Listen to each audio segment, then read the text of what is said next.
ver a captação do áudio também, né? Uhum.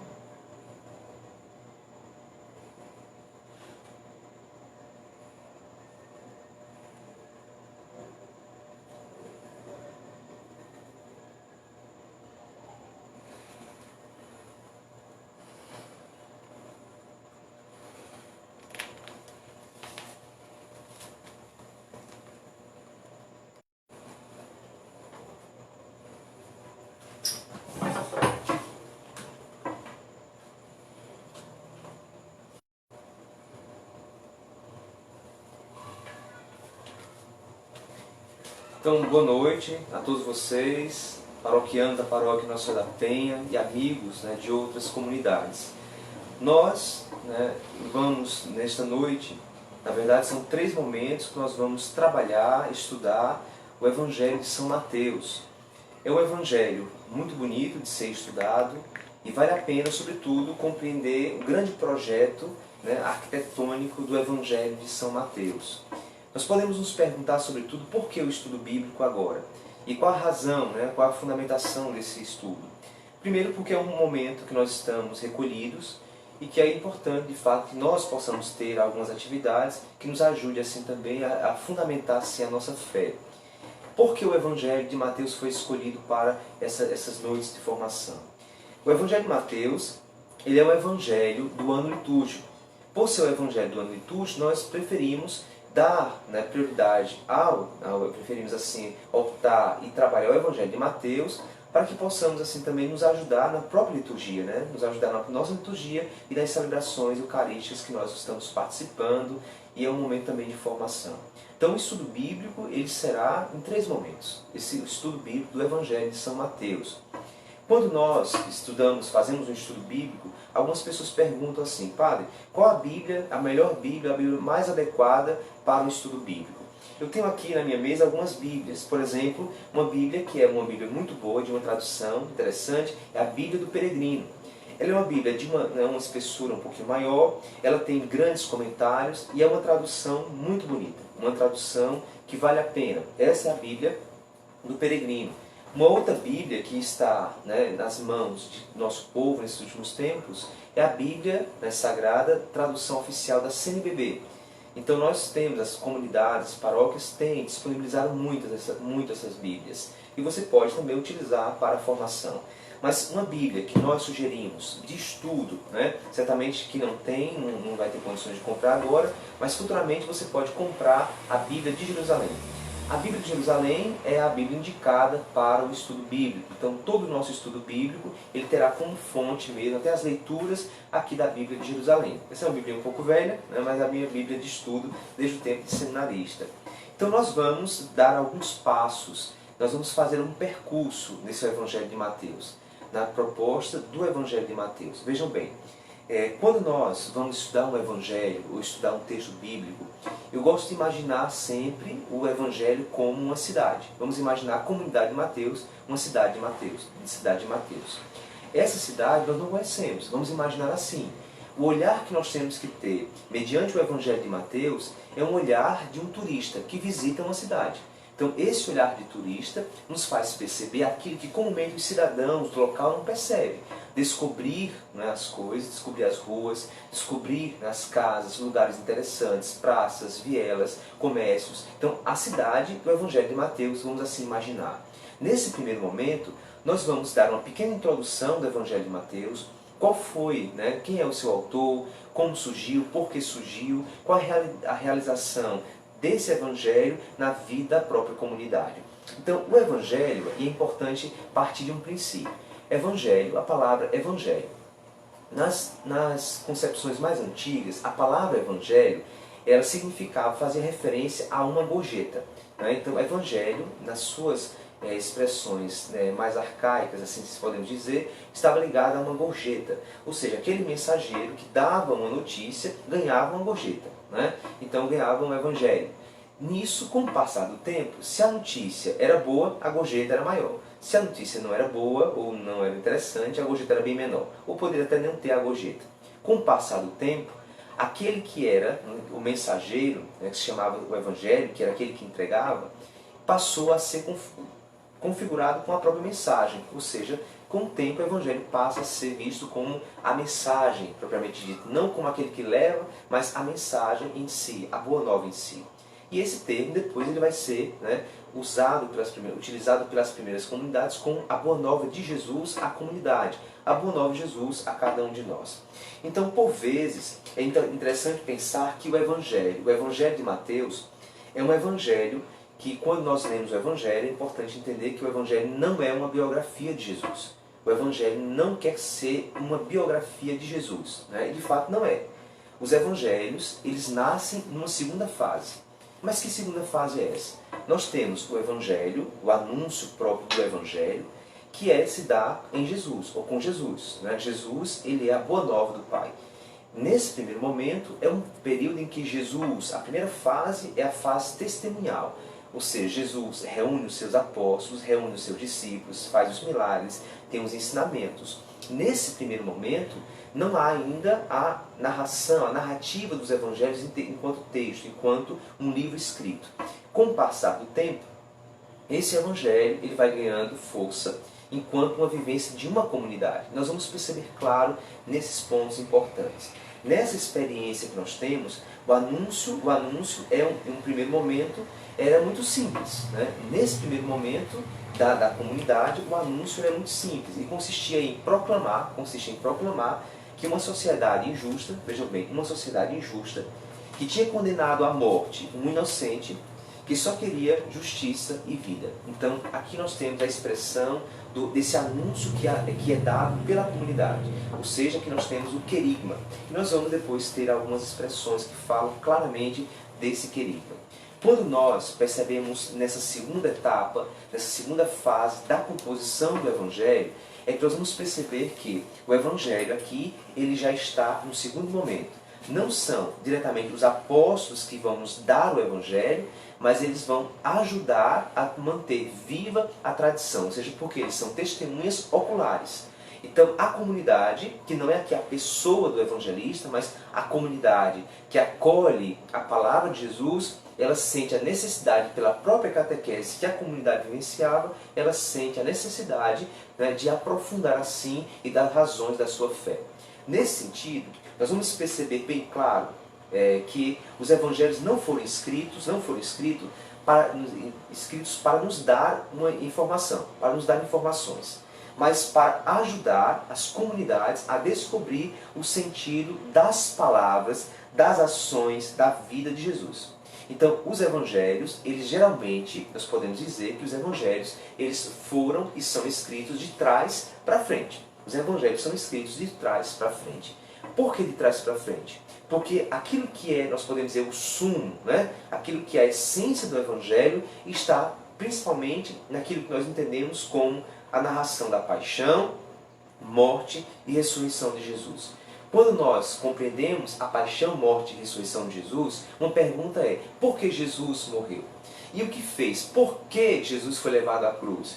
Quando se pergunta por que Jesus foi condenado, por que Jesus foi levado à cruz, é que tem a necessidade de se explicar. Ou seja, nós vamos explicar assim, a comunidade vai explicar a morte, a paixão, morte e ressurreição de Jesus, entendendo a sua vida. Ou seja, é somente compreendendo a vida de Jesus que nós vamos compreender de fato por que Jesus foi condenado à morte, por que ele foi sepultado, morreu e ressuscitou. A experiência que nós temos do Evangelho de Mateus, como eu falava no início, né, da nossa fala, é sobretudo uma perspectiva que nós vamos ter agora, é tentar fazer como se fosse um plano, né, um voo sobre o Evangelho. Por que é importante essa visão geral do Evangelho? Porque quando nós lemos o Evangelho, nós temos que compreender que é necessário como que desnudar, né? É preciso tirar alguns preconceitos. Mas, padre, que preconceitos são esses? Nós vamos ver, quando estivermos fazendo um plano do Evangelho de Mateus, nós vamos perceber quais são os preconceitos que nós temos que interferem a nossa compreensão mais própria da Palavra de Deus. Nós vamos entender que os Evangelhos, eles necessitam que nós entendamos qual é a questão fundamental do Evangelho. Cada Evangelho, ele tem uma teologia. Cada Evangelho, ele relata, né, feições, fatos da experiência própria de cada comunidade. Não é que são 4 Jesus diferentes, nós temos 4 evangelhos. O Evangelho de Mateus, o Evangelho de Marcos, o Evangelho de Lucas e o Evangelho de João. Não é de fato aqui compreender que são 4 Jesus, ou 4, não, são visões de Jesus de um modo muito particular. De fato, nos faz perceber que cada comunidade ela tem a sua particularidade. E cada comunidade faz uma experiência profunda e diferente com Jesus. O que nós vamos entender é que o Evangelho de Mateus, ele não foi o primeiro Evangelho, não foi, de fato, o primeiro Evangelho a ser escrito. Mas por que ele aparece, né, logo no início do Novo Testamento? E aí eu convido você, né, a tomar a sua Bíblia. Você pode pegar a sua Bíblia, seja a Bíblia da tradução da CNBB, a Bíblia Peregrino ou a Jerusalém que você tenha, para que nós possamos fazer um passeio. Agora é um convite a fazer. E ao passear pelo Evangelho, nós vamos já mostrando a vocês algumas particularidades do Evangelho de São Mateus. Mas, padre, por que essa finalidade? Por que nós temos que passar, né, folhear o Evangelho? Para que nós possamos entender que aquilo que nós vamos dar a vocês nessas 3 noites, as informações que nós vamos dar a vocês, é para que vocês tenham condições de amanhã ou depois estudarem, né, o Evangelho. Por quê? Nós muitas vezes nos perguntamos, padre, é tão difícil compreender o Evangelho? Não é difícil compreender o Evangelho. Vamos imaginar o Evangelho como uma casa nova, que nós nunca entramos na vida. Vamos imaginar que essa casa ela tem um chaveiro, um molho de chaves. E que tem várias portas, janelas, cadeados, né, trancas, que precisam ser abertas. Ou seja, para cada porta, para cada tranca, para cada cadeado, é preciso uma chave. Eu não posso abrir uma porta com várias portas com uma única chave, a não ser que tenha, né, uma única mesmo, tenha mudado, por exemplo, o segredo, que aí você consegue. Mas, de modo geral, para abrir várias portas precisa uma chave específica, né? Cada porta com a sua chave. Assim é, parábolas, né, passagens bíblicas, o Evangelho de Mateus ele tem várias chaves. Aquilo que nós vamos dar a vocês são chaves para que vocês possam entrar nessa casa de Mateus, entrar na comunidade de Mateus e ter a possibilidade de caminhar nas ruas. Nós estamos privados de caminhar nas ruas. Já que nós estamos privados de caminhar nas nossas ruas, né, nós vamos caminhar pelo Evangelho de São Mateus. Vamos primeiramente entender que o Evangelho de São Mateus ele é escrito no ano 80, 90 mais ou menos. Vejam bem, se o Evangelho, né, é escrito de Mateus no ano 80, 85, 90, nós temos um fato que aconteceu na década de 70 do primeiro século. No ano 70, vejam bem, no ano 70 aconteceram assim questões fundamentais que nos ajudam a compreender o Evangelho de Mateus. Veja bem, no ano 70 houve uma revolta, existiam os revolucionários, né, judeus, que de certo modo levantaram um motim. O Império Romano invade Jerusalém no ano 70. Veja bem, Jerusalém, a Palestina, toda aquela região da Palestina era já colônia do Império Romano. Certo, era uma colônia do Império Romano. Na década de 70, o Império Romano invade a Palestina, invade Jerusalém, ele coloca um fim na revolta, né, por ser mais forte, mais poderoso, o Império Romano coloca um fim na revolta. Também tem a tomada de Jerusalém. Jerusalém fica sitiada por muito tempo, eles tomam Jerusalém e também acontece algo dramático para os judeus, que é a destruição do Templo de Jerusalém. Nós vamos perceber qual a importância do templo na vida do povo, na religião judaica. O Templo de Jerusalém foi destruído, né, no ano 70.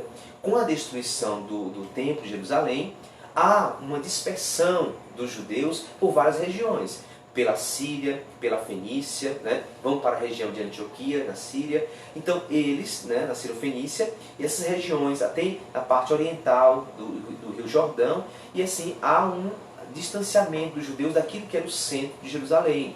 Nessa experiência, na experiência da diáspora, né, nessa experiência do afastamento de Jerusalém, com a derrubada do templo, muitos judeus se espalham.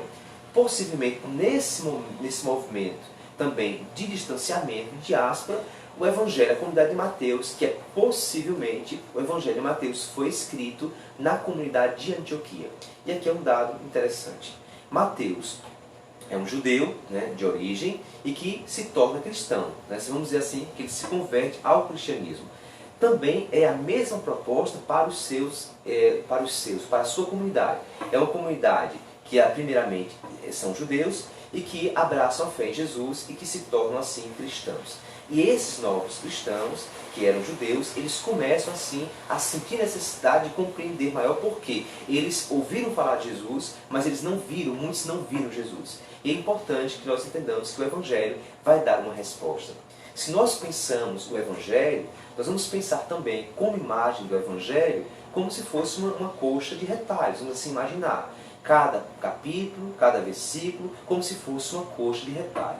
E para costurar todos esses retalhos, todos esses fragmentos, é preciso uma linha, né? É preciso costurar tudo isso. O fio de ouro, vamos assim dizer, que vai costurar todo o Evangelho, é sobretudo a linha da justiça. Ou seja, o caminho da justiça, a linha da justiça, que vai assim alinhavar todo o retalho, toda a construção do Evangelho. Porque Jesus é aquele que cumpre toda a justiça. E aqui é uma informação muito importante. No Evangelho de Mateus, nós percebemos o caminho da justiça, né? Jesus é aquele que cumpre toda a justiça. Nós falávamos anteriormente porque o Evangelho de Mateus ele está no início do Novo Testamento. Vamos imaginar, e vejam bem, se vocês olham a Bíblia, como parece, né, uma dobradiça, né? Parece uma dobradiça. O Evangelho de Mateus, nós temos a parte, né, do Evangelho, propriamente dito, que está de cabeça para baixo. Aqui nós temos a parte, veja bem, que é bem maior, a parte do Antigo Testamento e a parte do Novo Testamento. Veja, é apenas, né, como que um quarto aí do texto bíblico, né? Nós temos o Novo Testamento e o Antigo Testamento. O Evangelho de São Mateus, ele serve para ligar, vamos assim dizer, ele está ligando o Antigo e o Novo Testamento. Por que Mateus está nesse posicionamento do texto bíblico? Porque Mateus ele vai apresentar propriamente aquilo que o Antigo Testamento anunciava enquanto profecia, enquanto promessa, se realiza em Jesus. E se dá assim a passagem. Então, para nós tem que ficar claro que o Evangelho de Mateus, colocado nesse momento, nessa posição da Bíblia, no início do Novo Testamento, ou do Segundo Testamento, demonstra, assim, essa passagem, da passagem do Antigo para o Novo, a passagem do Antigo Testamento para a proposta de Jesus. Então nós vamos, vejam bem, nós vamos entender, nesse momento, agora fazendo esse passeio, tendo essas informações. Vejam bem, informações importantes que nos foram dadas até aqui, até esse momento. Que informações foram estas? A primeira informação é que o Evangelho não é uma biografia, mas não pretende ser, mas busca, por meio de uma comunidade de fé, transmitir a sua experiência para que aqueles que estão na caminhada possam descobrir ou redescobrir a pessoa de Jesus. Jesus apresentado no Evangelho de Mateus como o mestre da justiça, né? Englobando todas as camadas do Evangelho, as páginas do livro sagrado. Nessa experiência nós temos um Evangelho que é escrito por uma comunidade e que relata assim a sua experiência com Jesus. Nós vamos perceber bem como esse texto ele se dá e se permite assim essa composição. Talvez nós estamos falando muito rápido, mas todos esses temas eles voltarão dentro da perspectiva do Evangelho. Nós vamos entender isso bem claro. Então você pode pegar agora a sua Bíblia e nós vamos fazer uma passagem nessa experiência, né, daquele que está conhecendo uma cidade, na dinâmica de alguém que é turista e que não conhece. Então vamos tentar, ou seja, se você tem alguma informação, tente nesse momento, né, se desfazer dessas informações. Ah, eu já li, eu já conheço, já conheci. Não, vamos pensar que é a primeira vez que nós estamos lendo o Evangelho de São Mateus. No primeiro momento, o Evangelho de Mateus, ele abre-se, né, com a descendência de Jesus, ou seja, com a genealogia. E assim começa o primeiro capítulo do livro de São Mateus, né, do Evangelho de São Mateus. Livro da origem de Jesus, Jesus Cristo, filho de Davi, filho de Abraão. Veja que aqui já aparecem dois personagens importantes. Aparece Davi, nós sabemos quem é Davi, quem foi Davi, e sabemos quem é Abraão. Para a perspectiva do Antigo Testamento, Abraão é o pai da fé. Ou seja, a fé que os judeus têm é a fé herdada de Abraão. Ou seja, eles são filhos da promessa. Então Jesus é filho de Davi, que é o rei de Israel, né? Um rei foi rei em Israel, e aqui nós temos como Abraão. Aqui nós vamos perceber que a genealogia também aparece, e nós vamos voltar a isso amanhã, que na própria genealogia de Jesus aparecem algumas mulheres. Aparece, por exemplo, no capítulo 1, versículo 3, aparece a figura de Tamar. Nós vamos perceber quem foi Tamar, que se disfarçou de prostituta e aparece aqui no texto. Nós temos Betsabeia, né? Nós temos outras personagens, nós temos Raabe, nós temos Ruth, e depois vai aparecer Maria, a mãe de Jesus. Então aqui nós temos a genealogia, aparece, que é um dado importante. Jesus é ligado assim a Abraão, né? É ligado a Davi, diferentemente do Evangelho de São Lucas. Nós percebemos que no Evangelho de São Lucas, Jesus ele é ligado diretamente a Adão, que é um outro projeto, é uma outra proposta de Evangelho. Nós temos aqui, nesse primeiro capítulo, tem muitas informações. A genealogia aparece mulheres, que até então é algo inusitado na construção de textos judaicos. Depois nós passamos, terminada a parte da genealogia, vai caracterizar-se assim a passagem que a origem de Jesus, diz o texto, lá no capítulo 1, você pode continuar, no versículo 18. Você pode acompanhar. Nós vamos acompanhando todo o texto. A origem de Jesus Cristo, capítulo 1, versículo 18, foi assim. Maria, sua mãe, comprometida em casamento, né, com José. Antes de que coabitassem, achou-se grávida pelo Espírito Santo. Aí é um versículo muito bonito. É um versículo interessante, que vai dizer assim: José, seu esposo, sendo justo. Vejam bem, Jesus é o mestre da justiça. E José é apresentado como o justo, né? E é pai adotivo de Jesus. Aqui é esse dado interessante. Lá no versículo 23, você pode acompanhar na sua Bíblia, no versículo 23, vai dizer assim, que é uma citação que Mateus faz lá do Antigo Testamento, do profeta Isaías, no capítulo 7, versículo 14. Ele faz a citação e diz assim: eis, veja bem, isso aqui é Mateus, a comunidade de Mateus, trazendo essa imagem trazendo a imagem para, né, o Novo Testamento. Eis que a virgem conceberá e dará à luz um filho, e o chamarão com o nome de Emanuel, né? Chamarão com o nome de Emanuel. Depois, passado esse primeiro capítulo, nós temos a genealogia, nós temos depois já a cena que traz Maria e José o esposo de Maria, o homem justo. Aí nós passamos para o capítulo 2 do Evangelho de São Mateus. Mas por que passar para o capítulo 2? E o que tem de interessante no capítulo 2? No capítulo 2, nós temos o episódio dos magos. Comumente, nós chamamos os reis magos. Se vocês lerem, e aqui nós temos o capítulo 2, versículo de 1 a 12. Capítulo 2, versículo de 1 a 12, é o Evangelho de Mateus. Aqui é o episódio dos magos. Nós comumente dizemos assim, que são 3 reis magos. Só que no texto sagrado não fala que são 3. O texto sagrado não fala a nós que são reis, mas que são magos, né? Magoi. São magos que estão vindo do Oriente. Então, comumente nós pensamos, lemos o texto e às vezes não percebemos que o texto fala que são magos. O texto não diz que são 2, que são 3, são 4, mas diz que são magos, os magos, ou seja, no plural, né? Ou seja, é chamado assim no plural. Dá a entender que são mais que um, porque é no plural. Nós muitas vezes fazemos a ligação pela tradição, que apresenta 3 presentes, ouro, incenso e mirra, e é como se fosse atribuído assim a 3 magos, ou comumente como chamamos, 3 reis magos. Mas nós vamos voltar a esse tema em outro momento. O que é importante destacar aqui no capítulo 2 é que aqui já nasce uma pequena palavra que é muito interessante no Evangelho de São Mateus. É a palavra, né, universalidade, ou seja, aquele menino que nasce, né, o menino que nasce é para as nações, ou seja, é luz para as nações. Nós vamos perceber que, mais uma vez, e Mateus gosta de trazer essas passagens do Antigo Testamento, ele vai trazer a passagem de Miqueias, que diz assim: e tu, Belém, terra de Judá, de modo algum és a menor entre os clãs de Judá, pois de ti sairá um chefe que apacentará Israel, meu povo. Ou seja, diz que Judá, né, é a cidade, Belém de Judá, não é uma cidade significante, mas é a cidade que nascerá aquele que é o descendente de Davi, aquele que é o rei de Judá. A experiência dos magos, Magói dos magos, visitam Jesus. aqui nós temos esse paralelo, o drama que Jesus vai viver, o drama que Maria e que José vai viver, é praticamente o mesmo drama que Moisés sofre lá no Antigo Testamento, no livro do Êxodo, quando, né, Moisés também é colocado, né, perseguido, os judeus também, lá os hebreus, na verdade não os judeus, mas os hebreus foram perseguidos, e foi nessa perseguição, né, do faraó, dos egípcios, contra os hebreus, que Moisés foi colocado num cesto, né, num cesto ali, e foi colocado no rio, foi jogado, lançado no rio naquela cesta.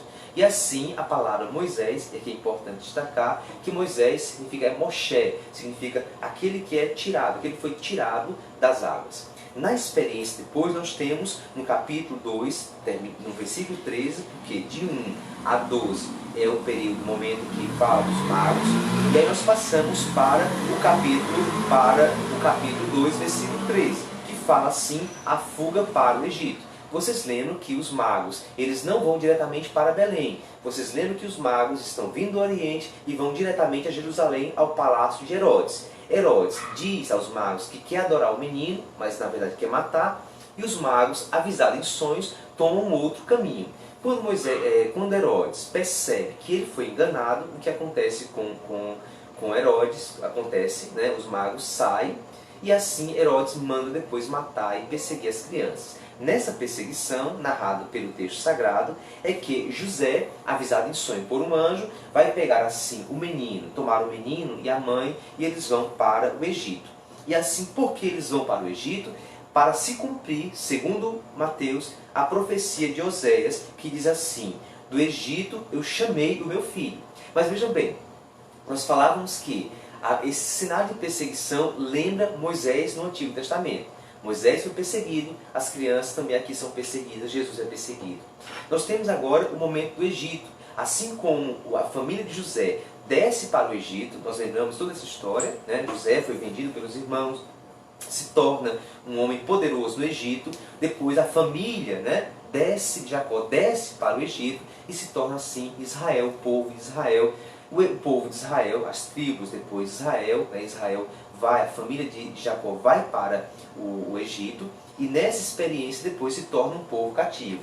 Ao tornar-se um povo cativo, Deus depois vai suscitar um homem chamado Moisés, que vai assim ser um instrumento de libertação. E do Egito, assim como Deus chamou o seu povo lá no Antigo Testamento, também Deus vai chamar o seu filho, agora Jesus, lá na experiência do Evangelho de São Mateus. Aí nós passamos. Quando aquele que queria matar a criança já não é mais sinal de ameaça, José, que está no Egito, Deus chama o seu filho do Egito chamei o meu filho, a profecia do Antigo Testamento.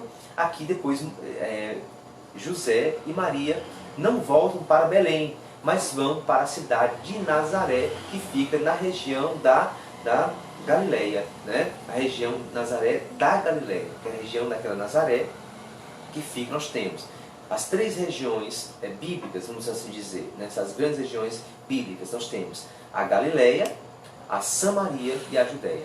Nazaré fica na Galileia, né, próximo ali ao mar da Galileia, ou lago de Tiberíades também, como assim é chamado. Nós temos o retorno, e ele irá para a cidade de Nazaré para se cumprir, e aqui mais uma vez Mateus faz uma citação do Antigo Testamento que diz, ele será chamado, né, Nazareno, Nazoreu, será chamado Nazareno.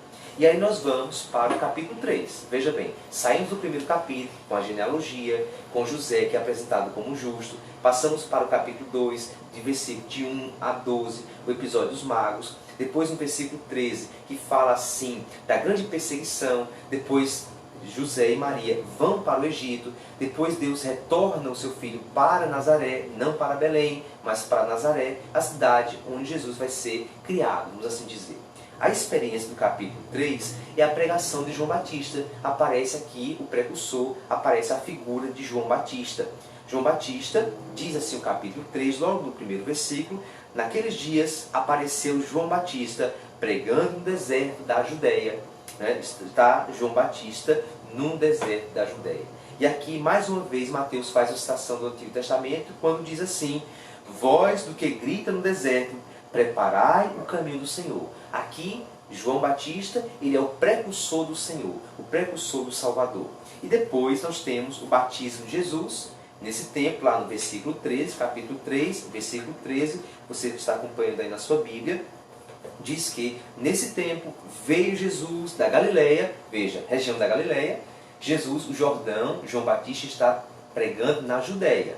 Jesus mora na Galileia com Maria, está na Galileia, ele sai da Galileia, veio da Galileia para a região da Judéia, da região da Judéia. E assim, nesse tempo, veio Jesus da Galileia ao Jordão, até João, a fim de ser batizado por ele. E aqui eu gostaria de chamar a atenção, que é um versículo-chave. Você pode grifar na sua Bíblia, você pode anotar. É um versículo-chave, por quê? Porque, veja bem, até então passamos pelo capítulo 1º, passamos pelo capítulo 2º, e até então nós não ouvimos nenhuma fala de Jesus. Não ouvimos nenhuma expressão que saiu da boca de Jesus. É somente aqui, no capítulo 3, versículo 15, que Jesus vai falar pela primeira vez. E quando Jesus fala pela primeira vez, nós temos que perceber qual vai ser, assim, o ritmo que o Evangelho vai dar. Qual é a importância, qual é o aceno, qual é o direcionamento. A primeira palavra, ela é festejada. Lembra, por exemplo, quando uma criança chama pela primeira vez papai e mamãe? Alegria é festejado. Da mesma forma, qual é a primeira palavra que Jesus diz? E vejam bem, que é uma palavra importante. Jesus, porém, respondeu-lhe: deixe estar por enquanto, pois assim nos convém cumprir toda a justiça. Veja bem, falávamos no início lá que Jesus é o mestre da justiça. José é apresentado como o justo. E agora o Evangelho diz, na primeira palavra que sai dos lábios de Jesus no Evangelho, é cumprir toda a justiça. Ou seja, Jesus é o mestre da justiça. E é muito interessante porque a justiça apresentada no Evangelho de São Mateus, ela nos vai entender que a justiça só pode alguém ser justo se estiver unido a Deus. Ou seja, no Evangelho de Mateus, o conceito de justiça significa intimidade com Deus, a proximidade com Deus. José é justo porque ele é amigo de Deus. Jesus é justo porque ele é amigo do Pai, ele revela a face amorosa, misericordiosa e justa do Pai. Nós vamos continuar o Evangelho, nós vamos voltar depois a esse ponto. Depois nós passamos para o capítulo 4. No capítulo 4, nós temos a tentação do deserto. Jesus, a imagem que é apresentada de Jesus no deserto, esse momento da tentação, ou das chamadas tentações, eu prefiro dizer que Jesus tem apenas uma tentação, vamos dizer, a grande tentação. E aqui são fases da tentação que vai acompanhar Jesus em toda a sua vida. As mesmas tentações que Jesus sofreu, eu sofro, cada um de vocês sofre. Ou seja, as tentações demonstram a nós que é preciso sempre uma continuidade, de uma perseverança e um converter-se sempre. Eu lembro que as primeiras palavras que saem da boca de Jesus no Evangelho de São Marcos é justamente: convertei-vos e crede no Evangelho. Convertei-vos e crede no Evangelho, em São Marcos, primeiras palavras que saem da boca de Jesus, e aqui cumprir-se toda a justiça. E Jesus assim, passa pelo deserto, passa pela tentação. Sai do batismo, do Rio Jordão, e o Espírito leva Jesus para o deserto, e lá ele é tentado por Satanás. Depois que passa a tentação, Jesus retorna assim a Galileia. Retorna a Galileia. Veja, ele voltou. Quando foi que Jesus chegou na Galileia, no Jordão, que fica na Judéia? Ele chega no capítulo 3. E ele volta. Passa o capítulo 3, no capítulo 4 ele passa a primeira parte do capítulo 4 no deserto, na tentação, e depois o capítulo 4 fala que Jesus retorna para a Galileia. E ao retornar para a Galileia, nós lembramos o jovem Galileu, lembra aquela música do Padre Zezinho? O jovem Galileu, um certo dia, à beira-mar, apareceu um jovem Galileu. E aqui ele chama os seus primeiros discípulos. Veja bem, no capítulo 4, versículo 18, Jesus chama os seus primeiros discípulos.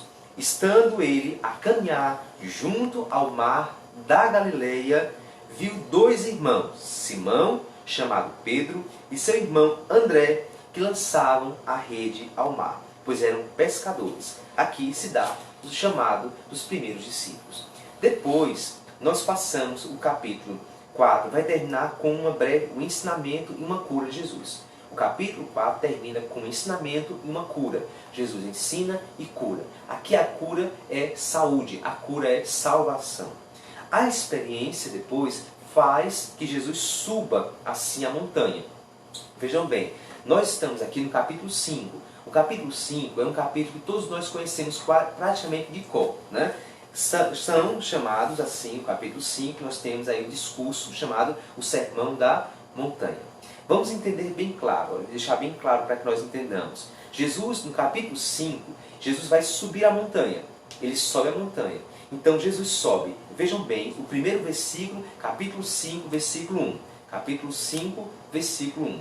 Diz assim: vendo ele as multidões, subiu a montanha. Veja bem, assim diz o capítulo, começa o capítulo 5. Né? Vendo ele as multidões, ele sobe a montanha. Vamos passar um pouquinho o texto sagrado e vamos para o capítulo 8. No capítulo 8, logo no capítulo 8, versículo 1. Veja bem, no capítulo 8, versículo 1, diz assim: ao descer da montanha. Veja, a indicação do capítulo 5, versículo 1, é que ele sobe a montanha. A indicação bíblica, capítulo 8, versículo 1, é que ele desce a montanha. Então Jesus passa em cima da montanha o capítulo 5, o capítulo 6 e o capítulo 7. Ou seja, Jesus passa em cima da montanha, 3 capítulos Jesus passa em cima da montanha. Então vamos voltar ao capítulo 5. No capítulo 5, Jesus fala logo no início as bem-aventuranças, que é um discurso muito profundo, um discurso completo.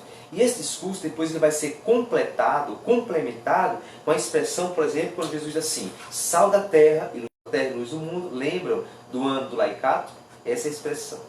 O cumprimento da lei, a nova justiça é superior à antiga, no capítulo 5, versículo 20. E Jesus vai falando assim, olha, são expressões que ele vai dizer muitas vezes. Veja bem, são expressões que Jesus vai chamar a nossa atenção. A primeira vez, ouvistes que foi dito aos antigos. Lembra que eu falava a vocês da dobradiça do Evangelho de Mateus? O Antigo e o Novo? Jesus vai fazer sempre uma comparação, fazer a relação que Jesus não veio abolir a lei, não veio abolir o Antigo Testamento, mas ele veio dar pleno cumprimento à lei. Vejam bem, ouvistes no capítulo 5, versículo 21. Vocês podem acompanhar. Capítulo 5, versículo 21. Ouvistes que foi dito aos antigos: não matarás. Né? Eu, porém, vos digo. Então, Mateus vai trabalhar com essa dupla realidade. Ouvistes o que foi dito aos antigos, mas eu, porém, vos digo quem? Jesus. Né? Foi dito aos antigos, eu, porém, vos digo. No capítulo 21 ele diz isso. Vamos passar um pouquinho mais, lá no versículo 27. Ele vai dizer: ouvistes que foi dito. Né? Ouvistes que foi dito. Aí ele diz: eu, porém, vos digo. No capítulo 5, versículo 33, seguindo na sua Bíblia, né? Versículo 33, 3. Ouvistes também que foi dito aos antigos. Depois nós passamos para o versículo 38. Ouvistes que foi dito, olho por olho e dente por dente. Depois ele vem e diz, mais uma vez, ouvistes que foi dito, no versículo 43. Ouvistes que foi dito, amarás o teu próximo e odiarás o teu inimigo. Vejam bem, Mateus nos ajuda a fazer essa passagem, a passagem do Antigo para o Novo, porque os judeus, lembram bem, os judeus da comunidade de Mateus são judeus, são cristãos que eram judeus e que passaram assim a caminhar, seguir nos passos de Jesus com a comunidade. Então é preciso que eles tenham clareza do que eles estão deixando, que na verdade não estão abandonando, mas eles estão compreendendo e vivendo que Jesus realiza tudo aquilo que o Antigo Testamento, tudo aquilo que os salmos, que os profetas anunciaram e anunciaram a respeito do Messias, da chegada do Messias. No capítulo 6, nós vamos já encaminhar para aquilo que é, vamos assim dizer, se nós podemos dizer, o coração, né, do Sermão da Montanha, ou o coração do discurso sobre a montanha, que é justamente a revelação da oração do Pai Nosso, né? Quando Jesus fala sobre a verdadeira oração. Mas que verdadeira oração é essa? Uma oração que nos leva à prática da justiça. Essa é a verdadeira oração. A oração que nos leva à prática da justiça. E assim, no capítulo 6, versículo 7, né? Capítulo 6, versículo 7 de Mateus, diz assim: nas vossas orações não useis de vãs repetições, como fazem os gentios, porque imaginam que é pelo palavreado excessivo que serão ouvidos. Aí Jesus diz assim, olha, não sejais como eles, porque vosso Pai sabe do que tendes necessidade antes de lhe pedirdes. Portanto, orai desta forma: Pai nosso que está nos céus. É interessante também que nós não vamos agora refletir o Pai Nosso, amanhã nós vamos talvez chegar nele, mas o que nós vamos entender do Pai Nosso é que o Pai Nosso ele tem um jogo muito interessante. Por quê? O Pai Nosso, Jesus inicia, diz assim, Pai Nosso, e a mesma expressão é para o Pão Nosso. Ou seja, Pai Nosso, Pão Nosso. Nós vamos depois ficar com essa informação, e nós voltaremos por que Pai Nosso e Pão Nosso. Qual é a ligação que tem entre o Pai e o Pão? Entre aqueles que chamam Deus de Pai, mas que, em outro lado, não repartem o pão. Se o Pai é nosso, o pão é de todos, o pão é da comunidade, o pão é partilhado. Nós vamos perceber o jejum, né, em segredo, o verdadeiro tesouro, o olho é lâmpada do corpo, lembram disso? Né? O olho liga-se assim, liga o coração ao fazer. Né? Se estou vendo, fazer o olhar ao coração. Aqui nós temos no capítulo 6. Depois nós vamos para o capítulo 7, que fala do não julgar. Né? Aqui é um sermão que fala sobre não julgar. E aí tem as regras de ouro, os verdadeiros discípulos, e nós chegamos ao capítulo 8. Mas antes de chegarmos ao capítulo 8, eu gostaria de chamar a atenção de uma coisa interessante. Que o Evangelho de Mateus, foi escrito e nós conseguimos perceber 5 discursos de Jesus. Vejam bem, nós estamos falando que Mateus faz uma ligação do Antigo Testamento com o Novo Testamento. É uma ligação muito clara.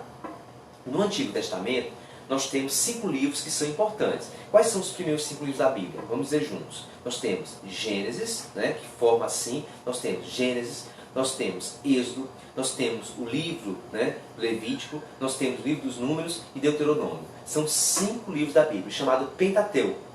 Mateus também, ele chama a atenção na estrutura de Mateus, assim como nós temos o Pentateuco, que é fundamental, a Torá, para o povo, aqui também nós vamos perceber que Mateus escreve o seu evangelho em 5 discursos. Vamos perceber quais são esses discursos. O primeiro discurso nós já vimos, que é o capítulo 5, que vai até o capítulo 8, versículo 1. O discurso chamado Sermão da Montanha, que é um discurso, é uma fala. É Jesus falando, falando, falando e falando. Mas não é um falar por falar, é um falar comprometido, é um falar que revela um projeto, é um falar que revela a missão.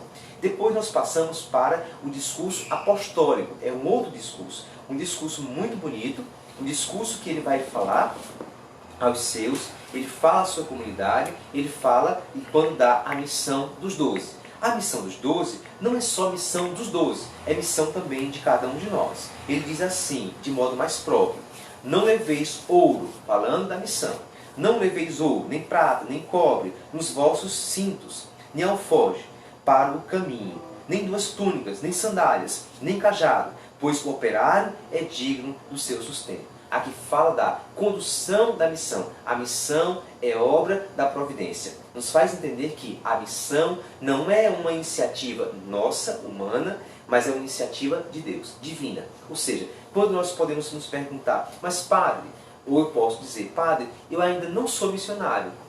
Mas por que eu não sou missionário? Porque nós não estamos deixando Deus falar em nós. Porque a expressão a missão é mandato de Deus. Eu não sou missionário por minha vontade ou simplesmente por querer ser missionário. Porque a missão não é um projeto humano. A missão faz parte do projeto de Deus. Ou seja, o mandato missionário vem de Deus. O mandato missionário hoje pertence também à igreja que envia os seus filhos em missão. Estamos vivendo de modo muito particular o ano missionário em nossa arquidiocese. Depois nós vamos para o capítulo 11. Mas antes de falar do capítulo 11, nós já falamos de 2 discursos. O primeiro discurso, discurso da montanha. O segundo discurso, discurso apostólico. O terceiro discurso é o discurso em parábolas. Discurso em parábolas. Lembra que Jesus vai falar muitas vezes em parábola. Com o que de Jesus eu hei de comparar o reino dos céus? O quarto discurso de Jesus, estamos no quarto. O primeiro discurso, Sermão da Montanha. O segundo discurso apostólico. O terceiro, em parábolas. O quarto é o discurso eclesiástico, ou discurso eclesial. Jesus fala agora à comunidade. Jesus fala agora à igreja, à comunidade. Na experiência de que a comunidade, né, o discurso de Mateus, é para a comunidade. É tão interessante porque o Evangelho de Mateus, ele foi o evangelho mais importante até o segundo século, né, dando a importância da comunidade. E o último discurso é o chamado discurso escatológico. É o discurso em que Jesus aponta, indica, sobretudo, os caminhos que os discípulos vão percorrer quando de fato ele não mais estiver. É o discurso que fala das últimas coisas, fala das coisas últimas, propriamente dito. Mas fala sobretudo de uma concepção da paixão, morte e ressurreição de Jesus. Aí nós vamos caminhando. Isso aqui é para falar a vocês, de certo modo, voltando a explicar, o Evangelho de Mateus como o Pentateuco, 5 livros, 5 discursos. Jesus é o mestre da justiça. Jesus é justo. É ele que cumpre toda a justiça, porque ele diz lá no capítulo 3, né, versículo 15, ele diz: é preciso cumprir toda a justiça. Jesus cumpre a justiça. E cumprir a justiça significa colocar a sua vida nas mãos do Senhor. Lembra o que diz o livro da sabedoria, no capítulo 3, versículo 1? A vida dos justos estão nas mãos de Deus. Isso é uma expressão muito bonita, contida lá no livro da sabedoria, que diz: a vida do justo está nas mãos de Deus. Depois nós podemos perceber que no capítulo 13, nós temos assim essa inserção das parábolas. São grandes parábolas, é um bloco cheio de parábolas. Por exemplo, a parábola do semeador, né? A parábola do semeador, que ele fala a parábola, depois ele vai explicar o conteúdo da parábola. Nós temos a parábola do joio, parábola do grão de mostarda. Estamos no capítulo 13. Você pode, né? Vamos um pouquinho mais de calma, né? Mais compassado por conta do tempo. Mas vamos voltar. Veja bem, estamos no capítulo 13 do Evangelho de São Mateus. Tomem a Bíblia de vocês. No capítulo 13 diz, sobretudo, que a parábola do semeador, o semeador saiu para semear. Saiu para semear. Ele explica, ele conta a parábola e depois ele vai explicar a parábola. A explicação da parábola se dá no versículo 18 do capítulo 13. Depois segue uma enxurrada de parábolas. A parábola do joio, versículo 24. Parábola do grão de mostarda, versículo 31. Parábola do fermento, versículo 33. Né? As multidões só entendem as parábolas. Né? Só entendem parábolas. A explicação da parábola do joio. Né? E aí vem a parte da parábola do tesouro e da pérola. Lembra? O tesouro e a pérola. E também a parábola da rede. E eu gostaria de ler essa passagem da parábola da rede. Quando assim: o reino dos céus é ainda semelhante à rede lançada ao mar. Vocês já perceberam que Jesus, nas suas parábolas, ele usa uma expressão, ou usa expressões, imagens da agricultura? Veja bem, é joio, é grão de mostarda, é o grão de trigo que não cai, que morre, né? Se não morrer, não dará frutos. Fala da rede, fala da pesca, fala do semeador que saiu para semear. Então, as imagens de Jesus. Por quê? Porque Jesus foi criado, né, em Nazaré, uma região agrícola, uma região de pesca. Ou seja, é importante ter claro que as parábolas de Jesus contadas falam também da sua vida, falam também daquele silêncio que ele passa em Nazaré. Veja bem, nós temos acesso a praticamente 3 anos somente da vida de Jesus. 3 anos apenas. 30 anos, praticamente, nós não temos acesso à vida de Jesus. Né? Aqui nós vamos depois perceber que parte já o capítulo, né, o capítulo 14 do Evangelho. Já estamos praticamente no meio do Evangelho de João. Porque o Evangelho de João ele tem 20 e poucos capítulos, né? 28 capítulos. Depois nós vamos passar por o discurso sobre as tradições dos fariseus. Veja bem, aqui nós estamos no capítulo 15 do Evangelho de São Mateus. Me permitam partilhar com vocês aquilo que eu já tinha falado lá quando o templo de Jerusalém foi destruído. Lembram disso? Falamos no início. Por isso que esses temas vão voltando e vai nos ajudar a compreender melhor a nossa proposta. Veja, quando o templo de Jerusalém ele foi destruído, se passa, quando tem a destruição, se passa um período depois de reconstrução. Nesse período de reconstrução né, da fé judaica, surge um grupo com muita força, vamos assim dizer, um grupo muito rígido, que são os fariseus. Os fariseus, eles começam, né, se tornam tão rígidos, que chega um momento, lá no ano 85, o ano 80, que os judeus que tinham abraçado a fé em Jesus são expulsos das sinagogas, são expulsos daquela região, são expulsos da sinagoga.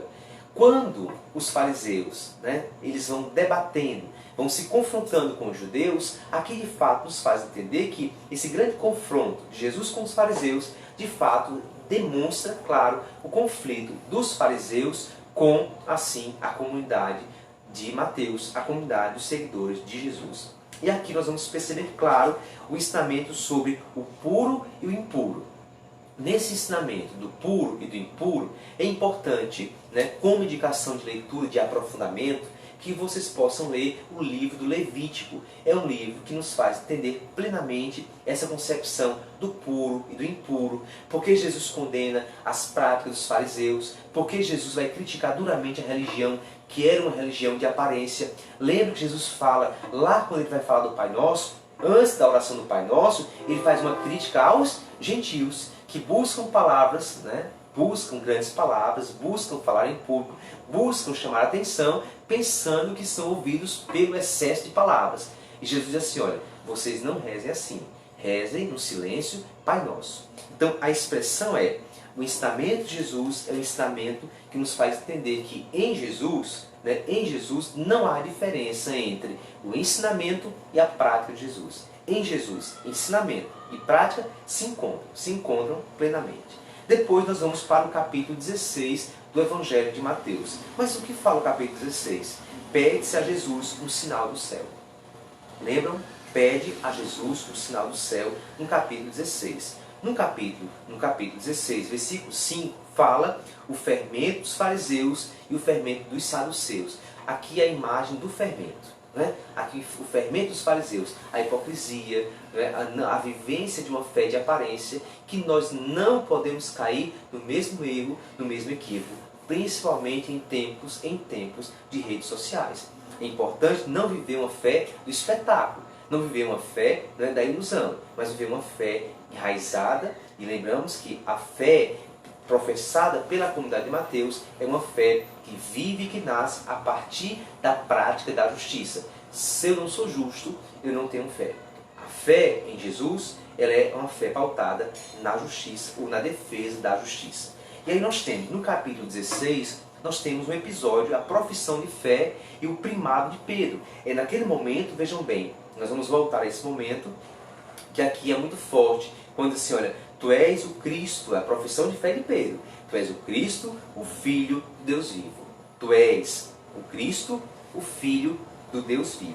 Aqui nós vamos perceber que nesse momento, Jesus vai dizer, né, que tu és pedra, né? Tu és pedra e sobre esta pedra edificarei a minha igreja. É um momento, né, que depois nós vamos perceber no capítulo que vai depois culminar na proclamação. Não nesse momento, mas na proclamação de fé de que Pedro, uma vez que Pedro proclama a fé, o primado de Pedro, tu és pedra e sobre esta pedra eu edificarei a minha igreja, propriamente dito.